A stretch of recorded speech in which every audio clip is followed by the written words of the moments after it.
8वीं कक्षा के चौथे चैप्टर के पहले भाग में आप सबका स्वागत है। इस चैप्टर का नाम है प्रायोगिक ज्यामिति। बच्चों, आपको याद होगा 7वीं कक्षा में हमने त्रिभुजों की रचना करना सीखा था। अब त्रिभुजों की रचना करने के लिए हमने किस किस चीज का प्रयोग किया था? प्रकार पेंसिल, डी, स्केल आदि का प्रयोग करके हमने अद्वितीय त्रिभुजों की रचना की थी।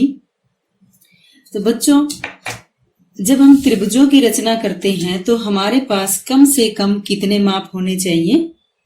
कोई भी त्रिभुज की रचना करनी हो तो कम से कम हमारे पास कितने माप होने चाहिए? माप कौन से? यानी भुजाएं और कोण। कोई भी त्रिभुज है उसमें कितनी भुजाएं होती हैं? 3 भुजाएं और 3 कोण होते हैं। तो कुल कितने माप हो गए? ये 6। और इन 6 माप से हमारे पास कितने माप होने चाहिए जिससे हम त्रिभुजों की रचना कर सकते हैं? 3 माप होने चाहिए। कितने माप? 3 माप। 3 माप यानी 2 भुजाएं, 1 कोण, या 2 कोण, 1 भुजा, या तीनों भुजाएं दी हो तो हम एक अद्वितीय त्रिभुज की रचना कर सकते हैं। लेकिन जब तीनों कोण दिए हो तब एक अद्वितीय त्रिभुज की रचना नहीं की जा सकती। तो इसके लिए कम से कम 1 भुजा होना जरूरी है। अब 8वीं कक्षा में चतुर्भुजों की रचना करना सीखेंगे। किसकी? चतुर्भुजों की रचना करना सीखेंगे। आइए देखते हैं किसी चतुर्भुज को बनाने के लिए हमें कम से कम कितने माप होने चाहिए। यानी माप कौन कौन से?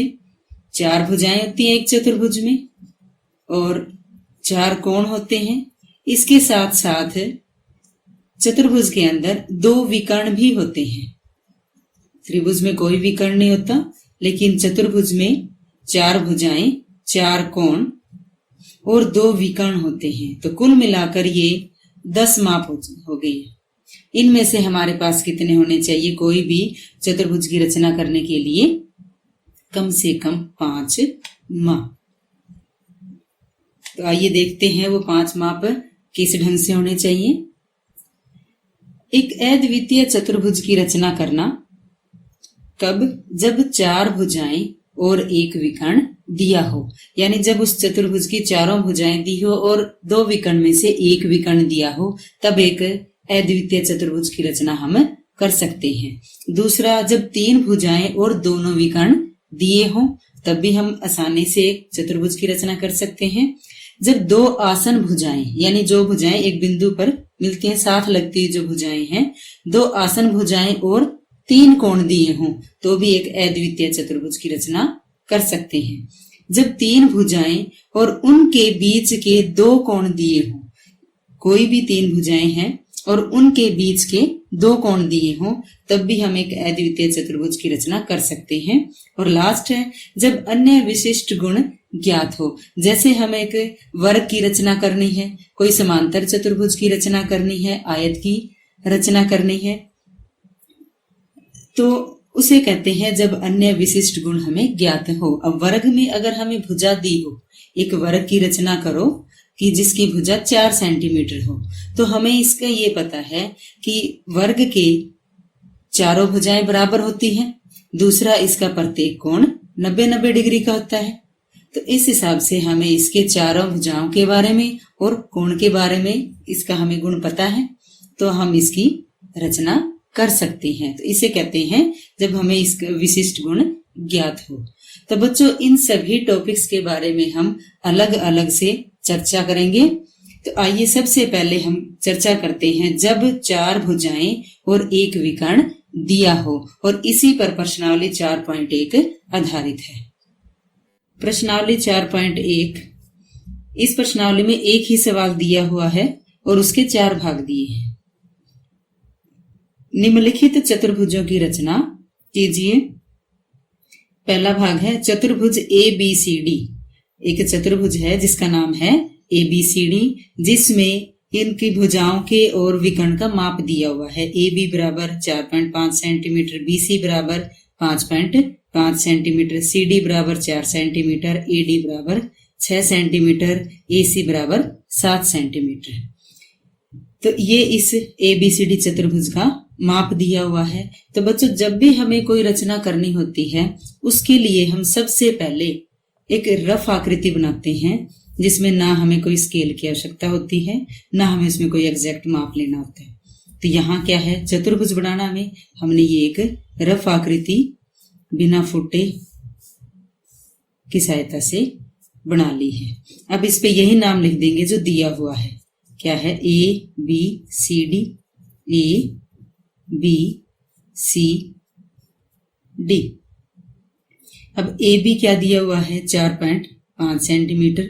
ये ध्यान रखना है कि यहाँ जो माप दिया वो एग्जैक्ट माप नहीं है, ये सिर्फ एक रफ आकृति है जो हमें सही आकृति बनाने में मदद करेगी। अब AB 4.5 सेंटीमीटर, ये AB भुजा है, ये दी हुई है 4.5 सेंटीमीटर। दूसरा BC है 5.5, BC 5.5 सेंटीमीटर। तीसरा है CD ये 4 सेंटीमीटर। अगली भुजा है AD 6 सेंटीमीटर, ये AD भुजा है, ये 6 सेंटीमीटर। उसके बाद आगे देखो AC दिया हुआ, AC क्या है, AC को मिलाएंगे तो क्या बनेगा, ये विकर्ण। AC विकर्ण है वो कितना, 7 सेंटीमीटर। तो ये विकर्ण हम मिला लेंगे और ये कितना दिया हुआ है, 7 सेंटीमीटर। तो अब इस आकृति को हम देखें तो ये किस पे आधारित है, एक ऐसे चतुर्भुज की रचना करना जब 4 भुजाएं, देखो यहाँ 4 भुजाएं दी हुई है और एक विकर्ण की लंबाई दी हुई है, यानी 4 भुजाएं और एक विकर्ण दिया हुआ है। आइए अब इसकी हम प्रकार और फुटे की सहायता से रचना करते हैं। तो बच्चों यहाँ हमने स्केल और पेंसिल की सहायता से जितने भी माप यहाँ दिए हुए हैं, 6 centimetre, 4 centimetre, 7 centimetre, 4.5 centimetre, 5.5 centimetre, ये सारे पेंसिल से यहाँ बना लिए हैं। ये क्यों बनाए हैं, क्योंकि जब हम इन रेखाखंडों की लंबाई जब हम प्रकार के से मापेंगे तो हमें यहाँ प्रकार को खोलने में कोई दिक्कत नहीं आएगी। कई बच्चे सीधा भी कर सकते हैं, जैसे ये प्रकार लेकर स्केल के सहारे, जैसे हमने ये खोल दिया प्रकार 4.5 सेंटीमीटर का, तो हम यहां से डायरेक्ट यूं भी ले सकते हैं, ये 4.5 और इधर ये 0 से शुरू होगा। ये ध्यान रखना है, कई बच्चे 1 से लेते हैं, इसको हमें कहां से लेना होता है, कोई भी लंबाई मापनी हो तो वो 0 से। अगर इस तरह भी ले सकते हैं, और जिन बच्चों को अगर दिक्कत आती है स्केल से मापने में तो पहले वो स्केल से लाइन लगा लेंगे फुटे से, और फिर उन लाइनों पर, उन रेखाखंडों पर प्रकार से हम इनको खोलकर चाप लगा सकते हैं। तो आइए अब पहले सवाल की रचना करते हैं। तो सबसे पहले हम कौन सा माप लेंगे, ये विकर्ण लेंगे। विकर्ण कितना दिया हुआ है, 7 सेंटीमीटर। ये 0 से लेकर 7 तक।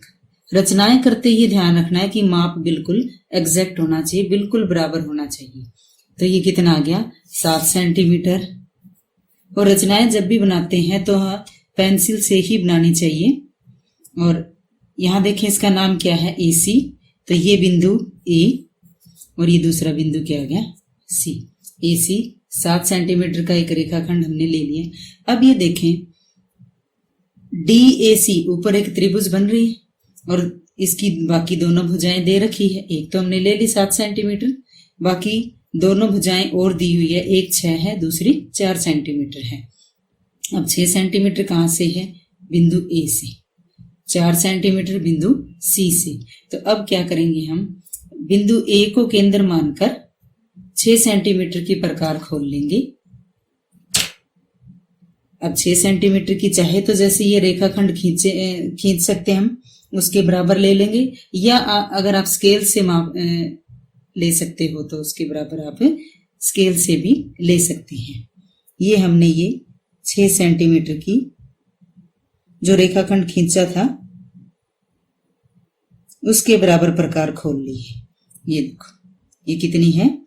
6 सेंटीमीटर। अब 6 सेंटीमीटर बिंदु ए की तरफ से है, तो ए को केंद्र मानकर 6 सेंटीमीटर की प्रकार खोलकर हम ये चाप लगा देंगे। ये चाप लगा दी। अब दूसरे बिंदु सी से कितनी है? 4 सेंटीमीटर का है, तो अब 4 सेंटीमीटर की प्रकार खोलेंगे। ये 4 सेंटीमीटर का रेखाखंड है और इसके बराबर हम प्रकार खोल लेंगे। ये 4 सेंटीमीटर, 4 सेंटीमीटर हो गया। अब कहां से चाप लगानी है? ये बिंदु सी से, सी को केंद्र मानकर, यानी प्रकार की जो ये नोक है ये हमें बिंदु सी पर रखना है। और ये पहली चाप को जहां काटती है वो बिंदु क्या आएगा? बिंदु डी आएगा। इसे क्या नाम देंगे हम? बिंदु डी। अब एडी और डीसी को मिला लेंगे। ये ध्यान रखना, जहां पे ये दोनों एक दूसरे को प्रतिच्छेद कर रही है, काट रही हैं, सिर्फ उसी बिंदु को मिलाना है। ये पेंसिल एक बार ही चलनी चाहिए। इसी तरह ए और डी बिंदु को मिला लेंगे। ये आ गया। अब इसका माप भी साथ साथ लिख देंगे। ए डी 6 सेंटीमीटर और डीसी 4 सेंटीमीटर। ये चतुर्भुज का ऊपर का हिस्सा तैयार हो गया। अब इसी तरह हम नीचे का हिस्सा बनाएंगे। बिंदु ए से 4.5 सेंटीमीटर की प्रकार खोलेंगे। ये बिंदु ए से 4.5 की प्रकार खोलकर ये चाप लगा दें। इसी तरह बिंदु सी से 4.5 सेंटीमीटर की प्रकार खोल लेंगे और ये 4.5 सेंटीमीटर की।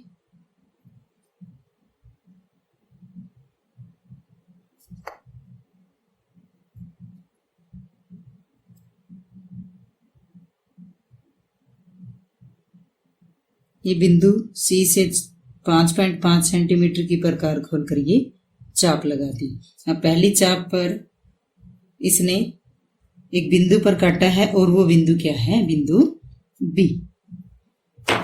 क्या बिंदु है वो? बिंदु बी। अब ए बी और बी सी को मिला लेंगे। ये ए बिंदु और ये बी बिंदु, जहां ये चापे आपस में एक दूसरे को काट रही है उसे मिलाना है हमें।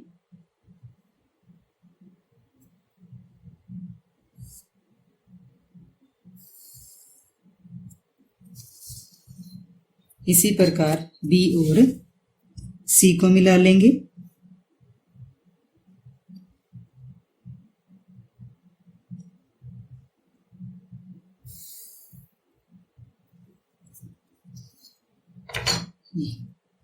अब ए बी कितना है? 4.5 सेंटीमीटर और बी सी कितना है? 5.5 सेंटीमीटर। तो बच्चों ये है वो अद्वितीय चतुर्भुज जिसका हमें ये माप दिया हुआ है। अब हमें ये चतुर्भुज बनाई कैसे है वो रचना के चरण भी लिखने हैं कि कैसे कैसे हमने ये चतुर्भुज बनाई है। रचना के चरण बच्चों, जैसे जैसे हमने ये चतुर्भुज बनाया है वैसे हमने इसकी रचनाएं, इसके चरण लिखने हैं। जैसे पहले हमने क्या किया था? ए सी एक रेखाखंड 7 सेंटीमीटर पैमाने की सहायता से खींचा था। तो पहला पॉइंट क्या हो गया? पैमाने की सहायता से ए सी बराबर 7 सेंटीमीटर एक रेखाखंड खींचा। दूसरा हमने क्या किया था? बिंदु ए को केंद्र मानकर 6 सेंटीमीटर की प्रकार खोलकर एक चाप लगाई थी, ऊपर की ओर चाप लगाई थी। तो यही दूसरा बिंदु हो गया कि बिंदु ए से को केंद्र मानकर 6 सेंटीमीटर की प्रकार खोलकर ऊपर की ओर एक चाप लगाई। उससे अगला चरण बिंदु सी को हमने केंद्र माना था और 4 सेंटीमीटर की प्रकार खोलकर एक अन्य चाप लगाई जो पहली चाप को डी बिंदु पर काटती है। यही हमारा तीसरा चरण हो गया। इसी प्रकार उसके बाद हमने क्या किया, एडी और डीसी को मिलाया। तो ये चौथा चरण बन गया कि एडी तथा डीसी को मिलाया। उसके बाद फिर ए बिंदु से नीचे की ओर 4.5 सेंटीमीटर की त्रिज्या लेकर हमने एक और चाप लगाई। ये पांचवा चरण है। इसी प्रकार बिंदु सी से 5.5 सेंटीमीटर की अन्य त्रिज्या लेकर दूसरी चाप लगाई, जो पहली चाप को कहाँ काटती है, बिंदु बी पर। वो बिंदु क्या है, बी बिंदु। उसके बाद ए बी तथा बी सी को मिलाया। ये सातवां चरण हो गया। अब हम यहाँ देखें कि ए बी सी डी ये पूरा चतुर्भुज तैयार हो गया है। तो इस प्रकार ए बी सी डी एक अभिष्ट यानी जो हम बनाना चाहते थे वही चतुर्भुज तैयार है। तो बच्चों ये थी चतुर्भुज कैसे बनाते हैं और उसकी रचना को हम कैसे लिखते हैं। ये है 4.1 का पहला भाग। बच्चों बाकी सवालों में रचना के चरण इसी ढंग से लिखे जाएंगे, वो आप खुद लिखेंगे। मैं सिर्फ आगे आपको ये रचना चतुर्भुज बनाना सिखाऊंगी। पहले का दूसरा भाग, एक चतुर्भुज JUMP जिसमें ये इसका माप दिया हुआ है, हमें इसकी रचना करनी है। तो सबसे पहले क्या काम था कि हमें एक रफ आकृति बनानी है बिना फुटे की सहायता से। ये हमने एक रफ आकृति बना ली। अब जो नाम दिया हुआ है वही इसका नाम हम लिख लेंगे। तो ये JUMP। बच्चों ये ध्यान रखना नाम लगातार होना चाहिए। ये नहीं कि JU यहां लिखकर यहां आप M लिखें और फिर P लिखें। तो नाम लगातार होना चाहिए, क्लॉकवाइज हो या एंटी क्लॉकवाइज। अब इसके माप लिख लेते हैं। JU, ये JU 3.5 centimetre, UM 4 centimetre, MP 5 centimetre, PJ है 4.5 सेंटीमीटर और PU क्या है, विकर्ण है, ये दिया हुआ है 6.5 सेंटीमीटर। ये हमने इसकी रफ आकृति बना ली है। तो बच्चों कोई भी सवाल रचना करनी हो हमें उसका प्रोसीजर ध्यान रखना होता है। अब हम पहले क्या बनाएंगे, हम यहाँ सबसे पहले PU विकर्ण ले लेंगे। उसके बाद ऊपर की जो दोनों भुजाएं दी हुई हैं उतनी प्रकार खोलकर चाप लगा लेंगे, हमारी त्रिभुज बन जाएगी। इसी प्रकार नीचे हमें M बिंदु लेने के लिए U से 4 सेंटीमीटर, P से 5 सेंटीमीटर की प्रकार खोलकर या त्रिज्या लेकर चाप लगा लेंगे, हमें M बिंदु मिल जाएगा और इनको मिला लेंगे। तो हमें ये प्रोसीजर ध्यान रखना है, सवाल इस पे चाहे कितने भी दिए हों। पैमाने से 6.5 सेंटीमीटर का ये रेखाखंड खींच लेंगे, 0 से शुरू करके 6.5 तक।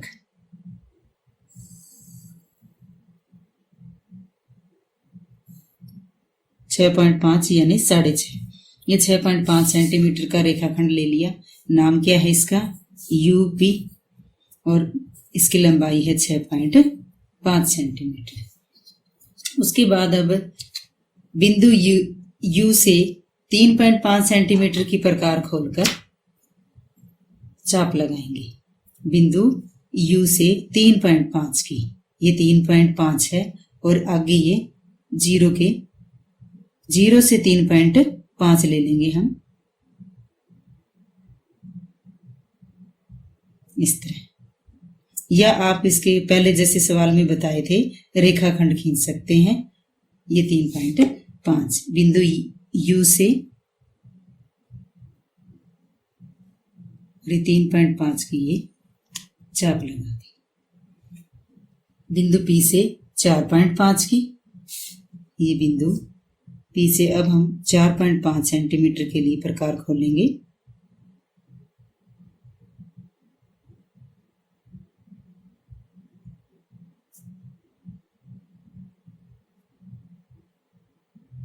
ये 4.5 और बिंदु P से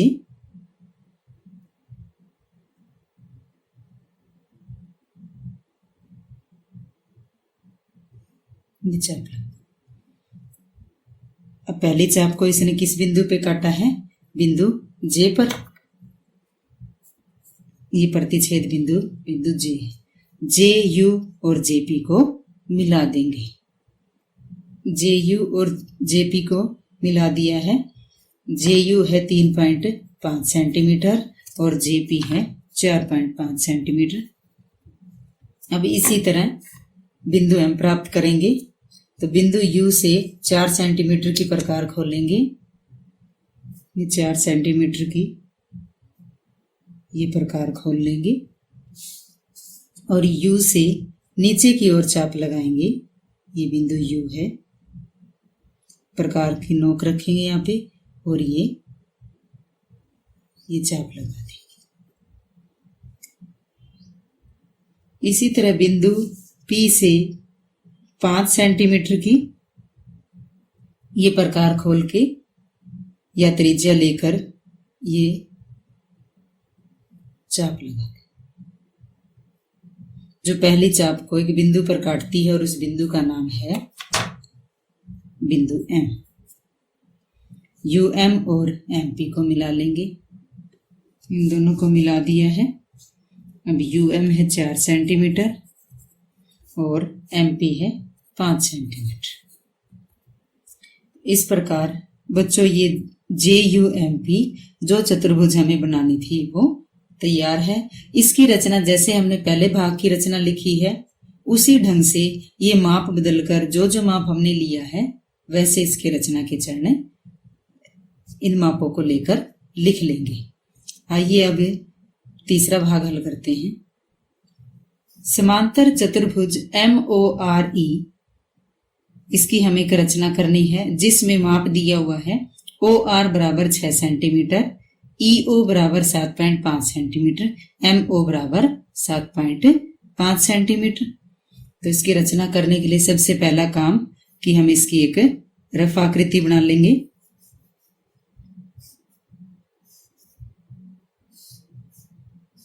ये रफ आकृति बना ली है जिसमें कोई माप नहीं लेना।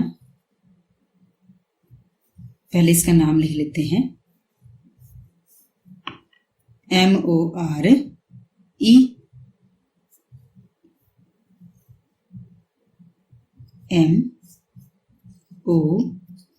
MORE।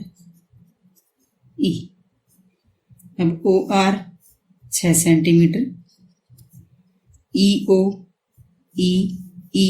ये विकर्ण है तो EO ये 7.5 सेंटीमीटर, MO ये दिया हुआ है 7.5 सेंटीमीटर। ये भुजा है। चतुर्भुज कैसा है? समांतर चतुर्भुज। देखो बच्चों यहाँ तो 3 ही माप है। अब हम किसका प्रयोग करेंगे? समांतर चतुर्भुज के गुण का। और कौन सा गुण लगाएंगे यहाँ पे कि 2 भुजाएं दे रखी हैं और समांतर चतुर्भुज की आमने सामने की भुजाएं बराबर होती हैं, यानी OM बराबर RE।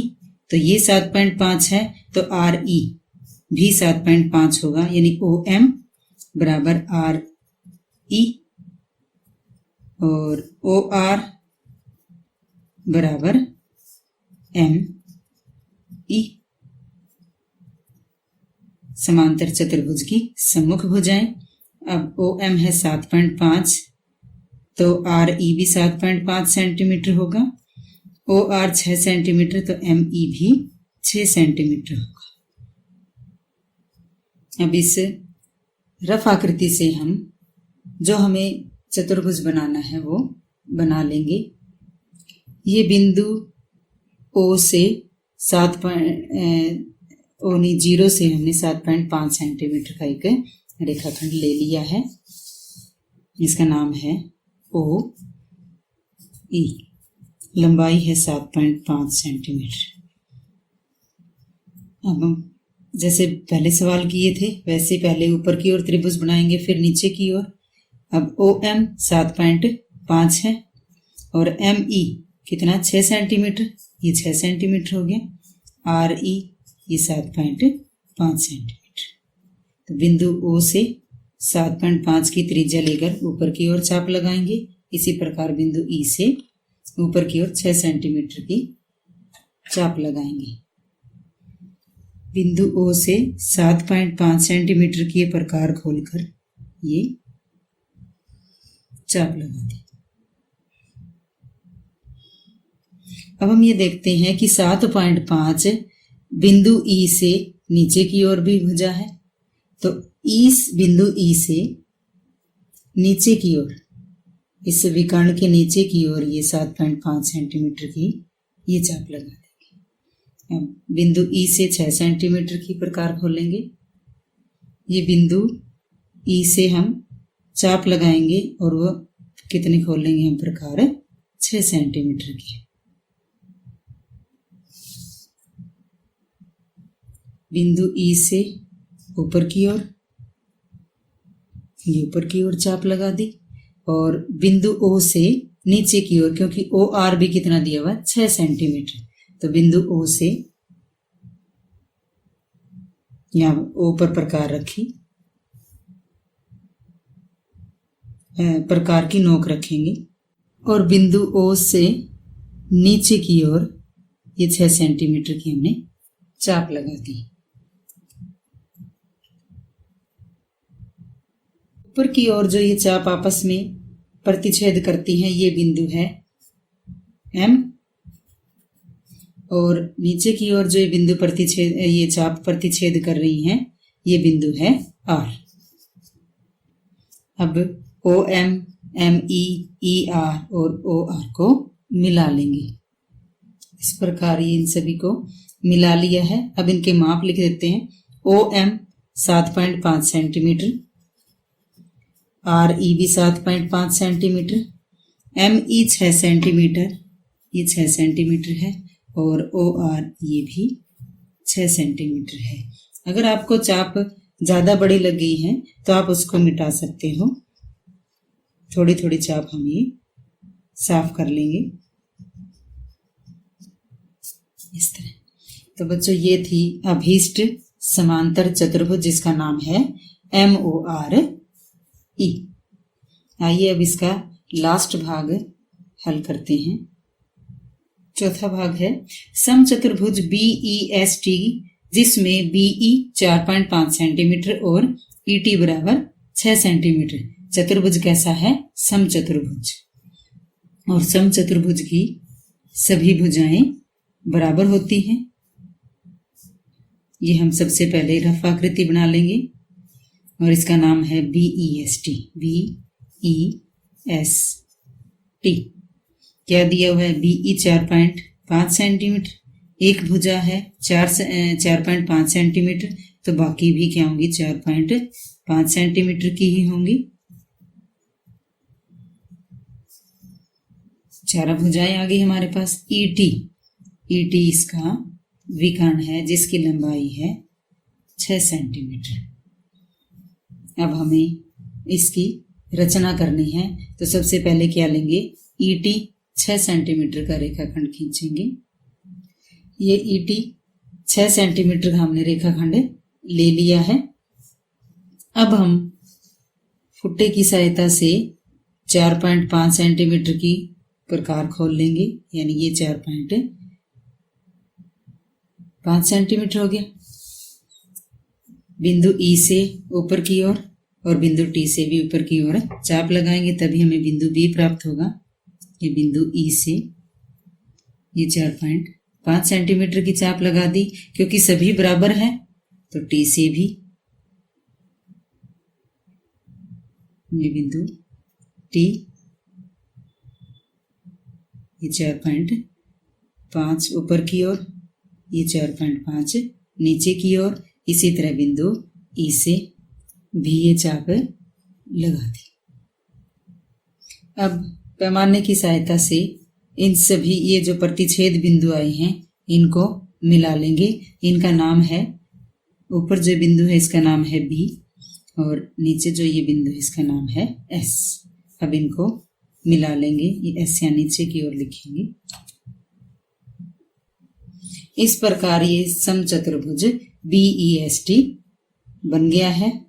तो बच्चों ये थी प्रश्नावली 4.1, जिसमें 4 भुजाएं और एक विकर्ण दिया हो उससे एक चतुर्भुज की रचना करनी थी। तो आशा करती हूँ कि आपको ये अच्छे से समझ में आ गए होंगे। अगली प्रश्नावली के लिए अगला लेक्चर देखें। धन्यवाद।